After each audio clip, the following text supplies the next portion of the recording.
এক ইহুদি কিশোর বিষ্ণু ইসলামের খেদমত করতে, ইহুদি ছেলে আমার নবীর খেদমত করত, তারা ছিল নবীর প্রতিবেশী। তো অনেকদিন হয় ইহুদি ছেলেটা আসে। এই পৃথিবীতে আল্লাহর সবচেয়ে বেশি প্রশংসা করেছেন বিশ্বনবী মুহাম্মদ সাল্লাল্লাহু, আবার নিজেও প্রশংসিত।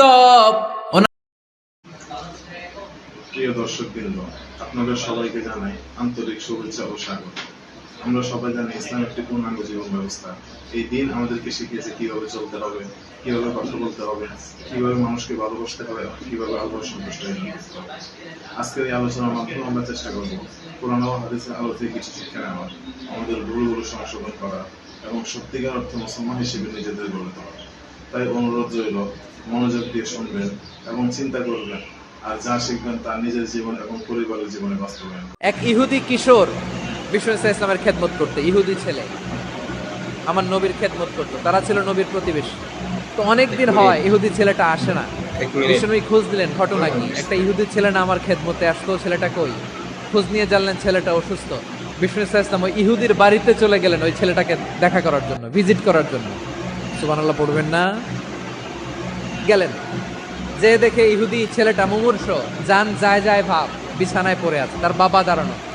বিশ্বনবী তার মাথার পাশে বসলেন, মাথায় হাত বুলিয়ে দিলেন, আর ছেলেটাকে বললেন, আসলিম, হে ইহুদি ছেলে, আসলিম, ইসলাম ধর্ম গ্রহণ করো। তো ছোট্ট ছেলে ভাবে আমরা ইহুদি, এখন ইসলাম ধর্ম গ্রহণ করলে আব্বা যদি বকা দেয়। ফানাযারা ইলা ওয়াজহি আবি, ছেলেটা তার বাবার চেহারার দিকে তাকালো, দেখি আব্বা কি কয়। আব্বা যদি বলে তাইলে ইসলাম ধর্ম গ্রহণ করবে। ইহুদি ছেলেটা তার বাবার দিকে যখন তাকালো, ওর বাবা বলে, আতি আবুল কাসিম, আবুল কাসিম যা বলে তাই করো। আবুল কাসিম হচ্ছে বিষ্ণু ইসলামের একটা কুনিয়াত, উপনাম। আমার রাসূলের বড় ছেলের নাম ছিল কাসেম। যেমন দেখবেন আমাদের এলাকায় কারো ছেলের বড় ছেলের নাম যদি হয় আব্দুল্লাহ, এরা আব্দুল্লাহর বাপ বলে ডাকে। কারো বড় মেয়ের নাম যদি হয় ফাতেমা, এরা কি ডাকে? ফাতেমার বাপ বলে না? তো বিষ্ণু ইসলামের বড় ছেলের নাম ছিল কাসেম। ইহুদি বাবা বলল, আতি আবুল কাসেম, আবুল কাসেম যা বলে তাই শোনো, মানে মোহাম্মদ যা বলে তাই শোনো। এই কথা শুনে ছেলে সাহস পাইছে, ছেলে আবার পড়তে আরম্ভ করলো, আশহাদু আল্লাহ ইলাহা ইল্লাল্লাহ ওয়া আশহাদু আন্না মুহাম্মাদার রাসূলুল্লাহ, পড়েন আল্লাহু আকবার। বিশ্বনবীর আহ্বান শুনে ওই আহ্বানে সাড়া দিয়ে ইহুদি ছেলে শাহাদা পড়ে মুসলমান হয়ে গেল। তার হৃদয়টার ঈমানের নূর দিয়ে আলোকিত করে দিল কে? এবার রাসূল সাল্লাল্লাহু আলাইহি ওয়াসাল্লাম বের হয়ে আসলেন ঘর থেকে, আর বললেন, আলহামদুলিল্লাহিল্লাযী আনকাযাহু মিনান নার, প্রশংসা সে আল্লাহর, যে আল্লাহ জাহান্নামে চলে যাচ্ছিল প্রায় এমন একটা লোককে মুহূর্তের মধ্যে কালেমায়ে শাহাদাতের বদৌলতে জান্নাতি বানায় দিলেন। আওয়াজ করে পড়েন সুবহানাল্লাহ। বিষ্ণু ইসলামের স্ত্রীর নাম ছিল আয়েশা রাদিয়াল্লাহু তাআলা আনহা, আবু বকর রাদিয়াল্লাহু তাআলা আনহুর মেয়ে। আবু বকর রাদিয়াল্লাহু তাআলা আনহুর আরেক মেয়ের নাম হচ্ছে আসমা। দুজনই আবু বকর রাদিয়াল্লাহু তাআলা আনহুর মেয়ে। আসমা আর আয়েশা দুজন বোন, এক মায়ের নাম, বাবা এক মা দুজন। আয়েশা রাদিয়াল্লাহু তাআলা আনহার মায়ের নাম উম্মে রুমান, আর আসমা রাদিয়াল্লাহু তাআলা আনহার মায়ের নাম কুতাইলা বিনতে আব্দুল উজ্জা। আবু বকর রাদিয়াল্লাহু তাআলা আনহু 4টা বিয়ে করেছিলেন। একই ঘটনা ঘটেছে এই ফ্যামিলিতে। আসমা ইসলাম ধর্ম গ্রহণ করে মুসলিমা, কিন্তু তার মা কোতাইলা মুশরিকা। আই রিপিট, বোঝার জন্য আমি আবারও বলি, আসমা রাদিয়াল্লাহু তাআলা আনহা মুসলিমা, আর আসমার মা কোতাইলা মুশরিকা। তার মানে মেয়ে মুসলিম, মা অমুসলিম, ভেজাল আছে না নাই? কিন্তু কোতাইলা আর ধৈর্য ধারণ করতে পারে না, আর সেরা ধন, কলিজার টুকরা ধন, কলিজার টুকরা সন্তান আসমারে দেখতে বড্ড মন চায়। সাইয়েদনা আসমা রাদিয়াল্লাহু তাআলা আনহা মক্কা থেকে হিজরত করে মদিনায় চলে গেলেন। হুদাইবিয়ার পর যখন মক্কা মদিনার ট্রাফিক স্বাভাবিক হলো, মক্কার লোক মদিনায় যায়, মদিনার লোক মক্কায় আসে। কোচাইলা কলিজার টুকরা সন্তান আসমারে দেখার জন্য কিছু উপহার নিয়ে বিশাল মরুপথ পাড়ি দিয়ে মক্কা থেকে মদিনায় যায়। সুবহানাল্লাহ বলেন। এখন মা আসছে মেয়ের সাথে দেখা করতে, মেয়ে তো আর দেখা দেয় না। মেয়ে ভাবছে আমার মা তো মুশরিকা, অপবিত্রা, তার সাথে কি দেখা দেয়া যাবে? বিশ্বনবীর দরবারে চলে গেলেন। সুবহানাল্লাহ বলেন। কি সৌভাগ্যবান ছিল তারা, মাসলা জানার দরকার হলেই নবীর দরবারে চলে যেত। ঘরে বউয়ের সাথে ঝগড়া হলে নবীর দরবারে চলে যেত। অনেক সাহাবী বলে আমার পেটে ক্ষুধা লাগলো আমি নবীর কাছে চলে যেতাম, কারণ নবীর চেহারার দিকে তাকালেই আমার পেটের ক্ষুধা মিটে যেত। সাইয়েদনা উসমান রাদিয়াল্লাহু তাআলা আনহা বিশ্ব নবীর কাছে চলে গেলেন, যে বললেন ইয়া রাসূলুল্লাহ ইয়া হাবিবাল্লাহ ইন্না উম্মি কাদিমাতুন ইলাইয়া ওয়া হিয়া রাগিবা। আমার মা মক্কা থেকে অনেক দূর মরুর পথ পাড়ি দিয়ে উপহার সামগ্রী নিয়ে মদিনায় আমার সাথে দেখা করতে এসেছে গো নবী। আমার জানতে বড্ড ইচ্ছে হয় আমি আমার মুশরিকা মায়ের সাথে একটু দেখা করতে পারবো কিনা। আফা আসিলুহা, আগে যেমনি আমি আমার মায়ের সাথে ভালো আচরণ করতাম, যেমনি আমি আমার মায়ের সাথে সদাচরণ করতাম গো নবী, এখন আমি মুসলিমা মা মুশরিকা, এখনো কি আগের মতো সদাচরণ করতে পারবো নাকি? বিশ্বনবী বললেন নাম সিলিহা, হ্যাঁ রে আসমা, অবশ্যই অবশ্যই, আগে ঠিক যেমন তুমি তোমার মায়ের সাথে ভালো আচরণ করবে এখনো তেমনি আগের মতো ভালো আচরণ করবা। আওয়াজ করে পড়েন সুবহানাল্লাহ। সপ্তম হিজরিতে বিষ্ণু ইসলাম সব সুপার পাওয়ারের কাছে চিঠি দিলেন, রোমান সম্রাটের কাছে, পারস্য অধিপতির কাছে, মিশরের অধিপতির কাছে, সবার কাছে চিঠি লিখলেন। চিঠির ভাষা ছিল এরকম, মিন মুহাম্মাদিন রাসূলিল্লাহ ইলা মুকাওকিস আযীমিল কিবত, মুহাম্মদ রাসূলুল্লাহর পক্ষ থেকে মিশরের বাদশার কাছে, আসলিম তাসলাম, ইসলাম মানো শান্তিতে থাকবা, সালামুন আলা মান ইত্তাবা আল হুদা, শান্তি তার জন্য যে হেদায়েতের অনুসরণ করে। সুবহানাল্লাহ পড়েন। তো এই চিঠি অনেকে ভালোভাবে রিসিভ করেছে, অনেকে এই চিঠি পাওয়ার পরে নবীর কাছে আবার ইন রিটার্ন উপহার পাঠিয়েছে। কি পাঠিয়েছে? উপহার। মিশরের বাদশাহ মুকাওকিস তিনি বিশ্বনবীকে বিশাল এক উপহারের ডালি পাঠিয়েছেন। মিশরের বাদশাহ মুকাওকিস ছিলেন ধর্মে খ্রিস্টান। লালমনিরহাটের ভাইরা আওয়াজ করে বলেন, মিশরের বাদশাহ ধর্মে কি ছিল? খ্রিস্টান। কি উপহার দিয়েছিল আমার নবীকে? শুনতে মনে চায়? 1000 স্বর্ণ মুদ্রা। 1000 স্বর্ণ। 2টা খ্রিস্টান দাসী, একজনের নাম মারিয়া বিনতে শামউন আল কিবতিয়া, আরেকজনের নাম সিরিন বিনতে শামউন আল কিবতিয়া। একজন খ্রিস্টান দাস 20 থান কাপড় জামা বানানোর জন্য, আমরা নবী যেন সেলাই করে জামা বানাতে পারে এজন্য 20 থান কাপড়, 20 থান ফাইন গার্মেন্টস। সুবহানাল্লাহ পড়বেন না? এরপরে একটা গাধা যেটার নাম ছিল উফাইর, আর একটা খচ্চর এটার নাম ছিল দুলদুল। খচ্চর চিনেন? গাধা আর ঘোড়ার ক্রসিং এ যে প্রাণীটা দুনিয়াতে আসে ওটাকে খচ্চর বলে। এই যে সুপার পাওয়ার খ্রিস্টান বাদশার কাছে নবী চিঠি লিখলেন, ওই খ্রিস্টান বাদশা আমার নবীকে উপহার দিল। বিশ্বনবী এই উপহারগুলো সানন্দে গ্রহণ করেছে। সুবহানাল্লাহ পড়বেন না? তাহলে অমুসলিম কেউ যদি আপনাকে উপহার দেয়, হালাল উপহার হলে আপনি গ্রহণ করতে পারবেন।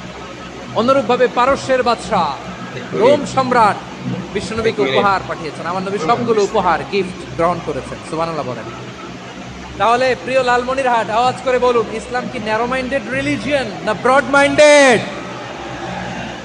আম্মাজান আয়েশার কাছে মাসালা জানতে চায় মেয়েরা, এ আম্মাজান, অগ্নি উপাসকেরা তাদের ঈদের দিন নওরোজের সময় আমাদেরকে পাখি দেয়, নেওয়া যাবে? উনি বললেন ওরা জবাই করে দিলে নেওয়া যাবে না, কিন্তু ওরা যদি ফলমূল এরকম খাবার দেয় এগুলো নেওয়া যাবে। তার মানে অমুসলিমদের দেয়া উপহার এটা গ্রহণ করা যায়। সুবহানাল্লাহ বলেন।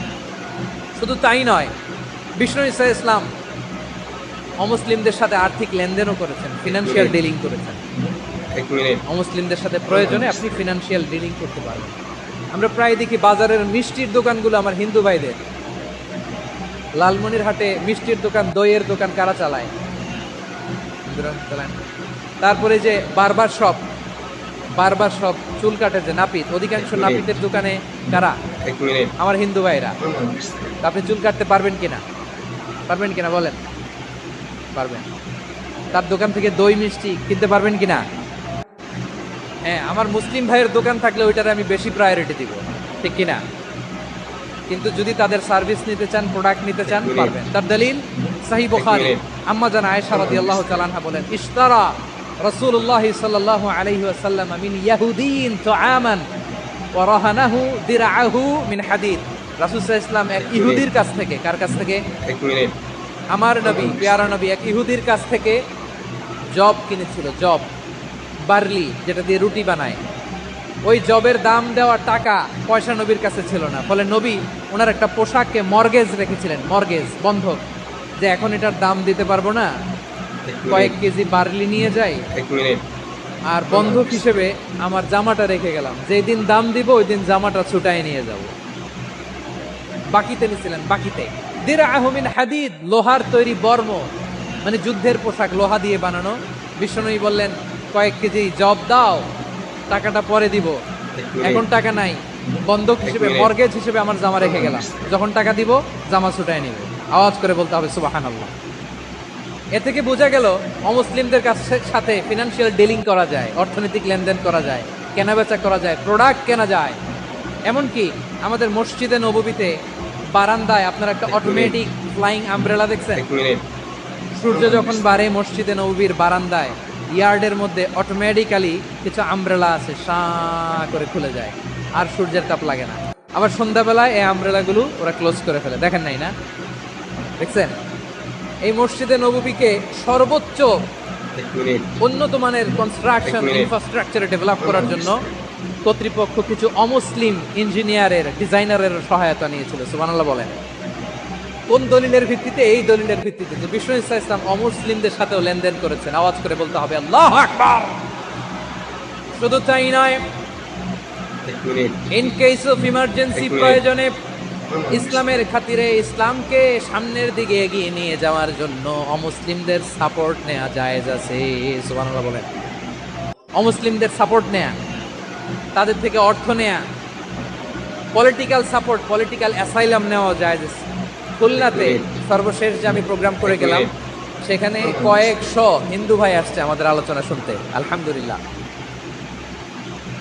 অনেক বৌদ্ধরা আসে, অনেক খ্রিস্টানরা আসে। এবার সফরেও অনেক হিন্দু ভাইরা আমার সাথে দেখা করেছে, তারা বলেছে হুজুর আমরা আপনার আলোচনা শুনি, আলহামদুলিল্লাহ বলেন।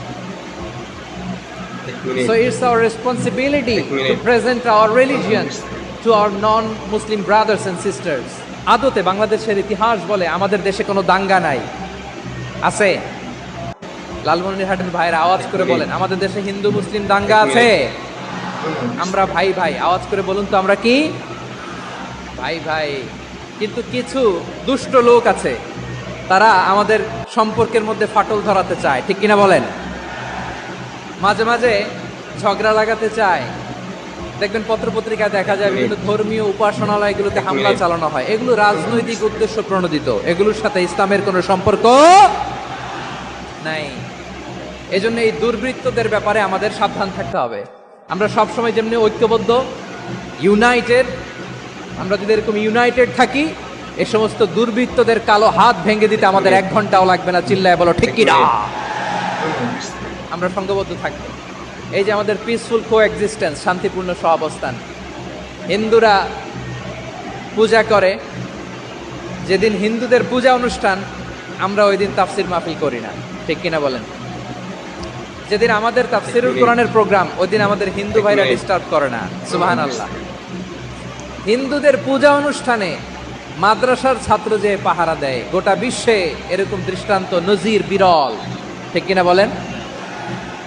আইন শৃঙ্খলা বাহিনীর পাশাপাশি মাদ্রাসার ছাত্ররা যে সেখানে পাহারা দেয়, গোটা পৃথিবীতে এই দৃষ্টান্ত আপনি পাবেন। মাদ্রাসার ছাত্ররা, তারা তো কোরআনের ধারক, তারা হাদিসের ধারক, তারা কেন মন্দির পাহারা দিবে? এই সম্প্রীতিকে ধরে রাখার জন্য, এই সৌহার্দ্যকে ধরে রাখার জন্য, আমাদের পারস্পরিক ভালোবাসাকে অটুট রাখার জন্য। আওয়াজ করে বলতে হবে ঠিক কিনা? এখন বলেন, আমাদের এই ভালোবাসা অটুট থাক, আমরা চাই কি চাই না? আমরা হিন্দু মুসলিম মিলেমিশে শান্তিপূর্ণ সহাবস্থান, সাম্প্রদায়িক সম্প্রীতি। লালমনিরহাটের ভাইয়ের আওয়াজ করে বলুন, এই সাম্প্রদায়িক সম্প্রীতি আমরা চাই কি চাই না? আল্লাহ এই দেশকে তুমি বরকতময় করো, বাংলাদেশকে তুমি শান্তিময় করো। আওয়াজ করে সবাই বলেন আমিন। এই জায়গাটাতে সামান্য একটু আওয়াজ হচ্ছিল, এটাও থেমে গেছে, আলহামদুলিল্লাহ আলহামদুলিল্লাহ। এখন একেবারে everything is in my control, মাশাআল্লাহ। ঠিক আছে, আমি মূল আলোচনায় যাই। প্রিয় ভাইরা, আমি বলেছিলাম আমার আলোচনার বিষয় হচ্ছে শান্তিপূর্ণ সহাবস্থান, সাম্প্রদায়িক সম্প্রীতি। আমরা দেখব ইসলাম আমাদেরকে কি কি দিক নির্দেশনা দেয়। আমি আপনাদের খেদমতে সূরাতুল আনআমের 108 নম্বর আয়াত তেলাওয়াত করেছি। এখানে আল্লাহ রাব্বুল ইজ্জা ওয়াল জালাল তিনি ইরশাদ করছেন, ওয়ালা তাসুব্বুল্লাযীনা يدعون من دون الله فيسبوا الله عدوا بغير علم كذلك زينا لكل أمة عملهم ثم إلى ربهم مرجعهم فينبئهم بما كانوا يعملون رب العالمين বলেন, গোলাম ও আমার ইমানদার বান্দারা শোনো শোনো, এক মিনিট ও আমার বিশ্বাসী বান্দারা শোনো শোনো, লা তাসুব্বুল্লাযীনা ইয়াদউনা মিন দুনিল্লাহ ফায়াসুব্বুল্লাহা আদওয়াম বিগাইরি ইলম।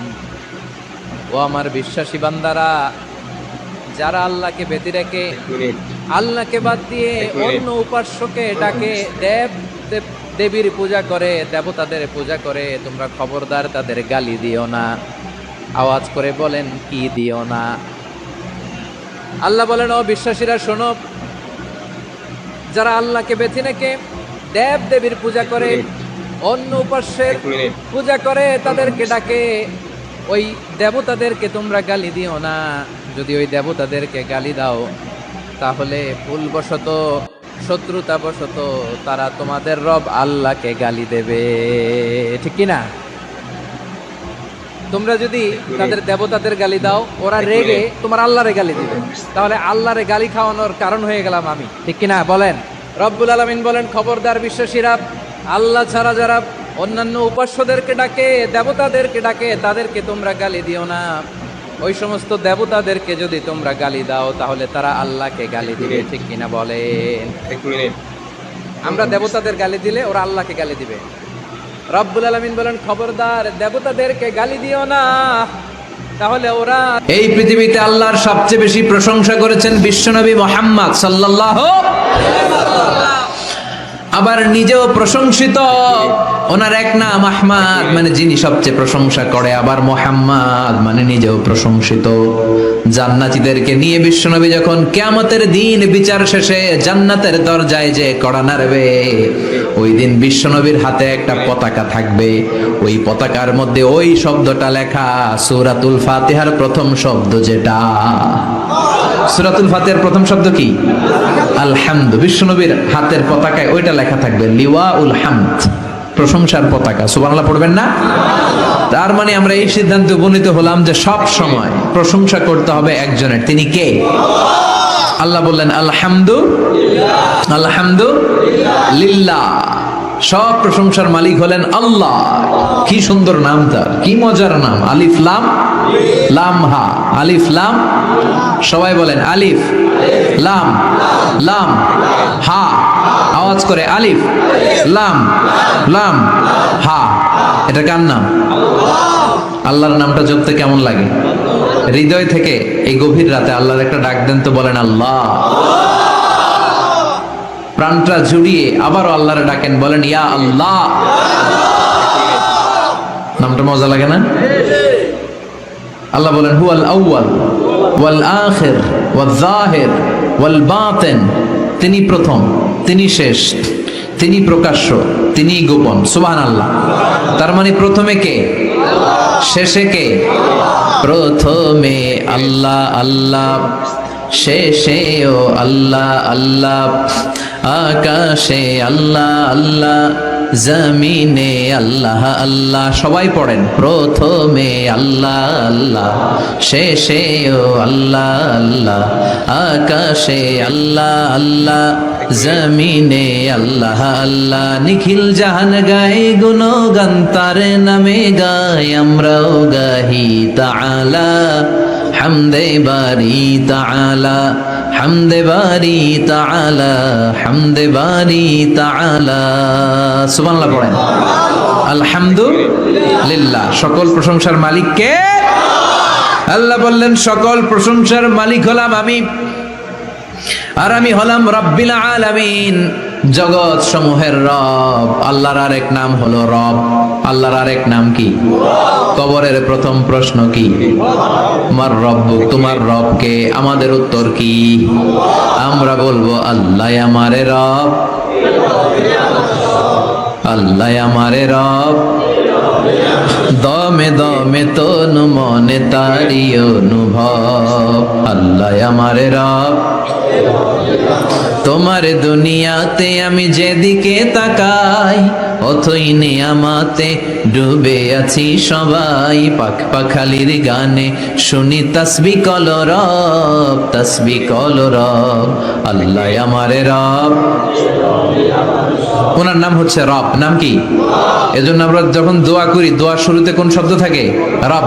রব্বানা যালামনা আনফুসানা ওয়া ইল্লাম তাগফির লানা ওয়া তারহামনা লানাকুনান্না মিনাল খাসিরিন। রব্বানা আতিনা ফিদ দুনিয়া হাসানাতাও ওয়া ফিল আখিরাতি হাসানাতাও ওয়া কিনা আযাবান নার। মুসা আলাইহিস সালামের জিহ্বা দিয়ে কথা বের হয় না, উনি দোয়া করলেন রব্বিশ রাহলি সাদরি ওয়া ইয়াসসিরলি আমরি। তার মানে সব দোয়ার শুরুতে কার নাম? আবার যখন আমরা রুকুতে যাই আমরা পড়ি সুবহানা রাব্বিয়াল। আবার যখন আমরা সিজদায় ঢলে পড়ি আমরা পড়ি সুবহানা রাব্বিয়াল আ'লা। চিল্লায় কোন ঠিক কিনা? রব মানে হচ্ছে সাস্টেইনার, বিধানদাতা, রিজিক দাতা, পালন কর্তা। আল্লাহর একটা নাম হচ্ছে রব। আমাদের রব কে? আল্লাহ। রব কারে বলে একটু সহজে আজকে বুঝিয়ে দিয়ে যাই। রব হচ্ছে যার যখন যেটা যতটুকু দরকার তাকে তখন সেটা ততটুকু যিনি চাওয়ার আগেই দিয়ে দেয়, তার নাম রব। বুঝতে পেরেছেন? সহজ হয়েছে না কথাটা? যার যখন যেটা যতটুকু দরকার তাকে তখন সেটা ঠিক ততটুকু যিনি ফরিয়াদ করার আগেই পৌঁছে দেয়, তার নাম রব।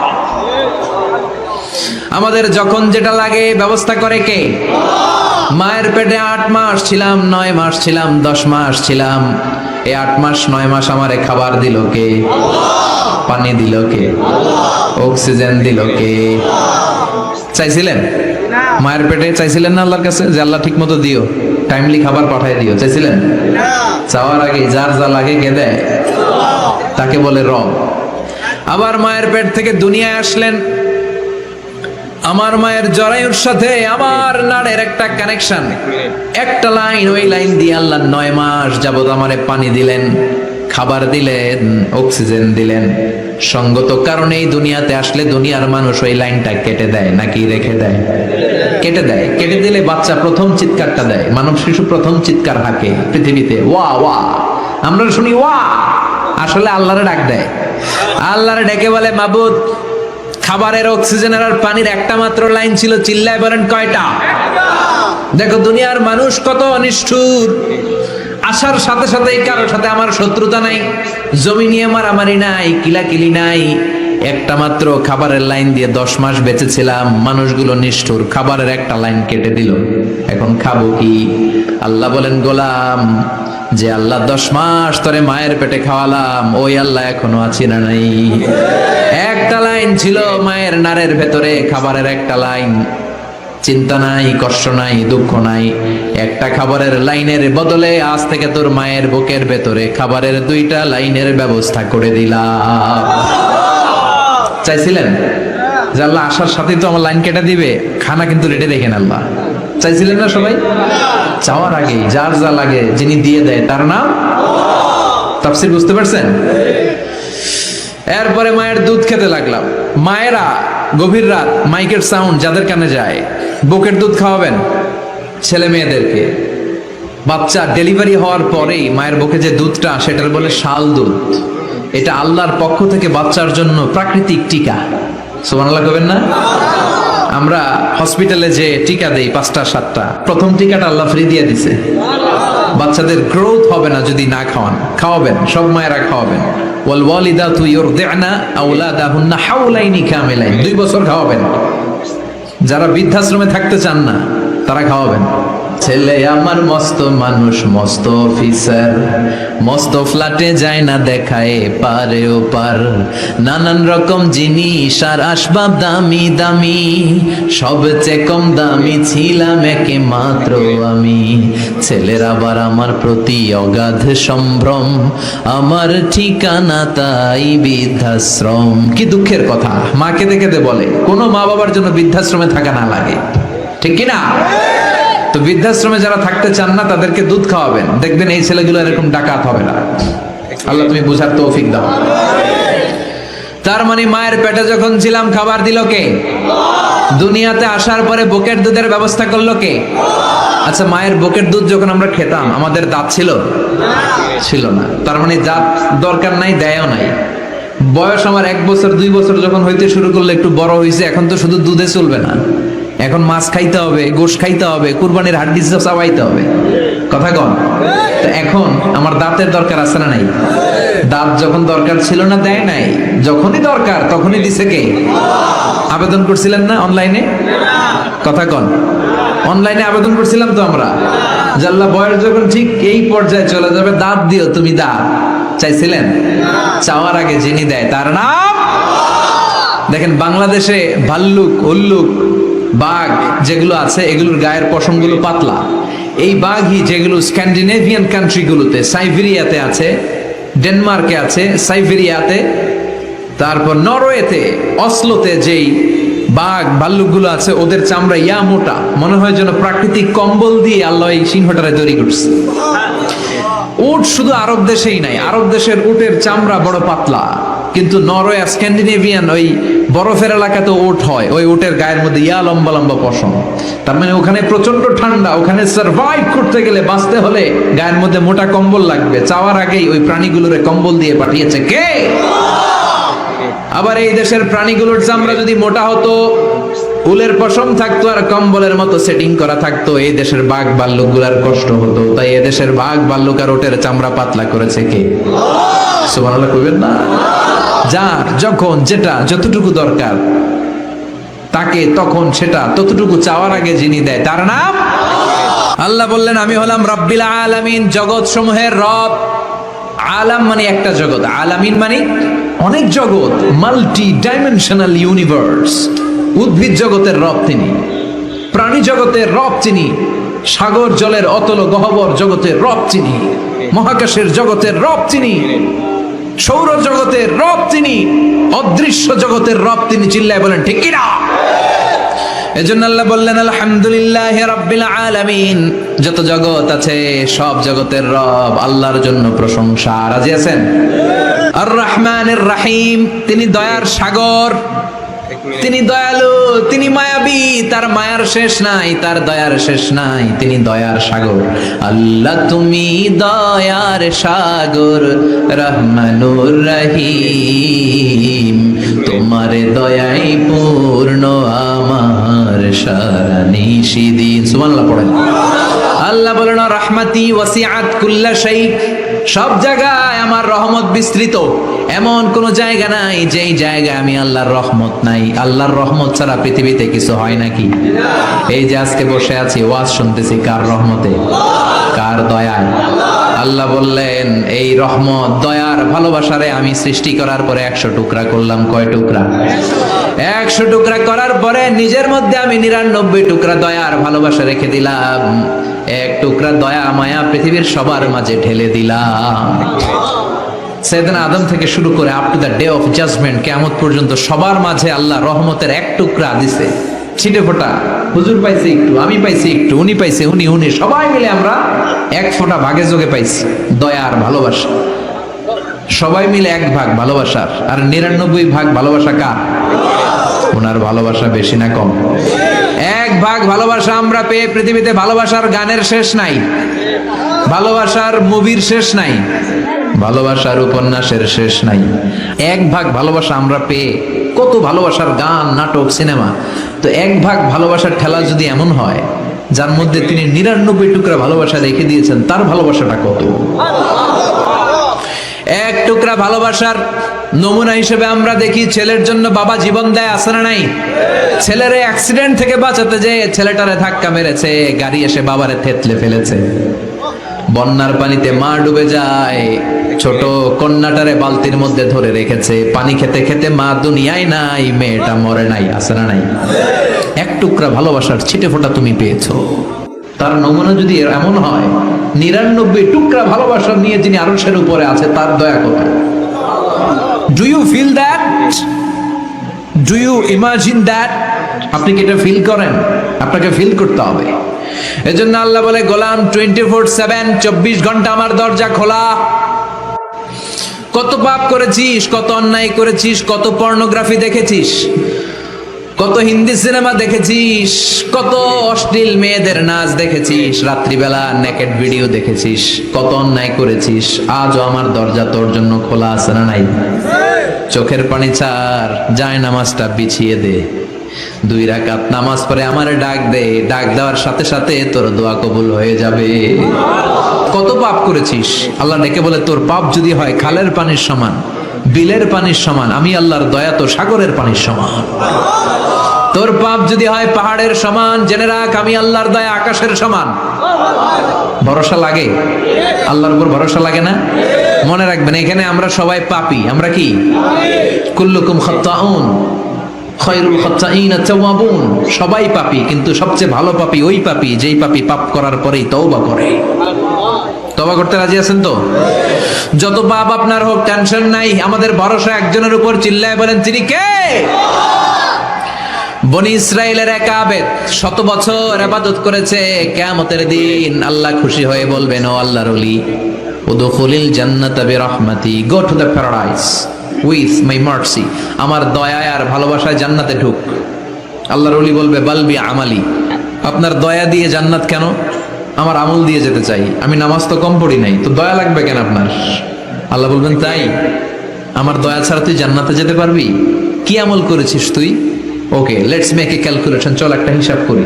তোর শত শত বছরের তাহাজ্জুদ গুলারে এক পাল্লায় রেখে দে, আর দয়া করে মায়া করে দুনিয়াতে সৌন্দর্য দেখার জন্য চোখ যে দিয়েছি, চোখটা একটা পাল্লায় রেখে দে।